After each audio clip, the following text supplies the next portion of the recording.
Hello friends, today I will discuss the autotransformer derivation.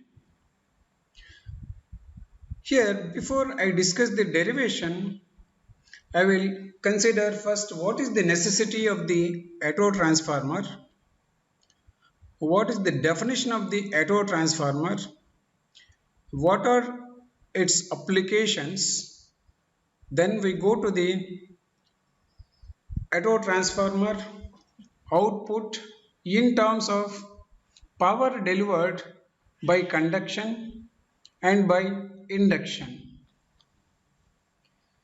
So what is the necessity of auto transformer?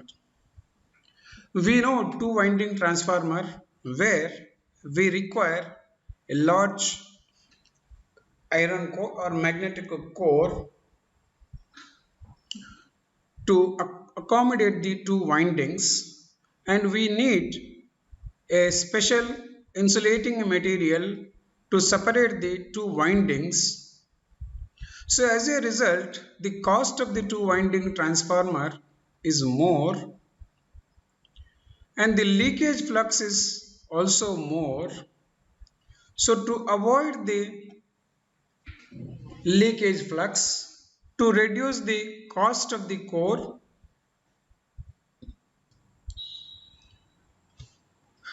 coming to the applications of the auto transformer, it is almost used in all research laboratories where we need the variable output voltage,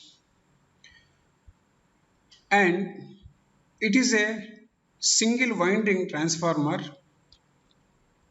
so that is why it is called the auto transformer. When we look at the auto transformer construction, it will be like this. There will be only one core like this, that too a circular core, and there are two fixed points like this, and there is a variable point like this, that is here, which move over this whole winding, that we call as jockey, or that is also called rotary movable terminal. So the input voltage to the auto transformer is fixed, but whereas the output voltage can be varied, and that voltage maximum is equal to the input voltage. So normally this auto transformer is used for getting the lower voltage, or means it works like a step down transformer. And if you look at the real diagram, a real photo of the auto transformer, it will be like this. This is the single winding which is wound over the core. Besides this, inside this copper wire, there is a core like this, and this variable point is nothing but this is called jockey, which can be moved around this circular core. So there are fixed points, and the diagram is shown like this on this panel. So when we look at the diagram in the laboratories, we find like this.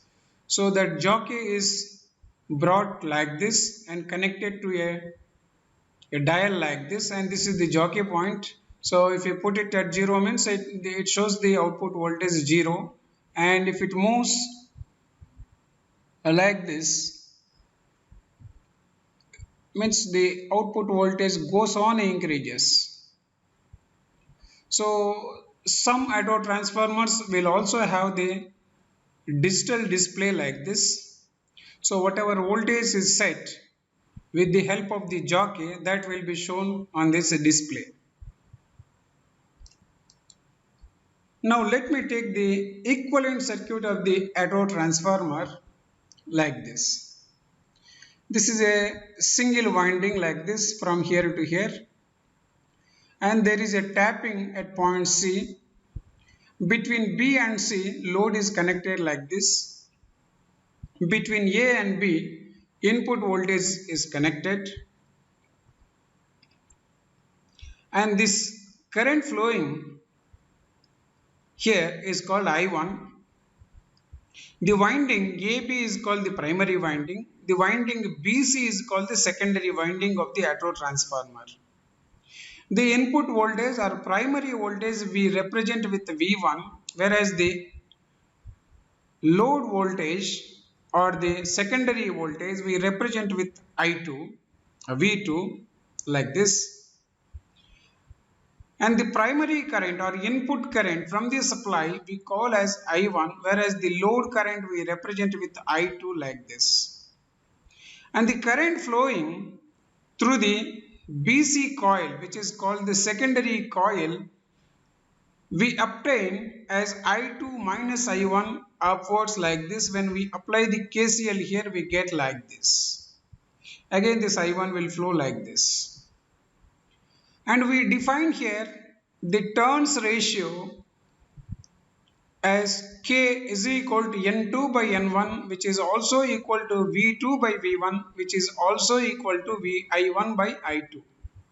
And this formula or this definition we are going to use or utilize while solving this derivation. So here the load receives the power, but it is in two forms. One is by induction, that is also called by transformer action, and the other is by conduction. So we need to know what is that power by conduction, what is that power by induction received by the load. So we write like this: power in the load or power delivered to the load is nothing but power received by the load by conduction plus power received by the load by induction.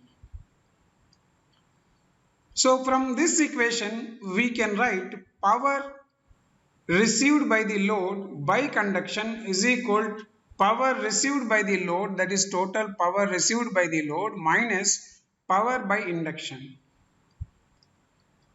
So power received by the load means total power received by the load we represent with V2 I2, that is terminal voltage into the current flowing through the load.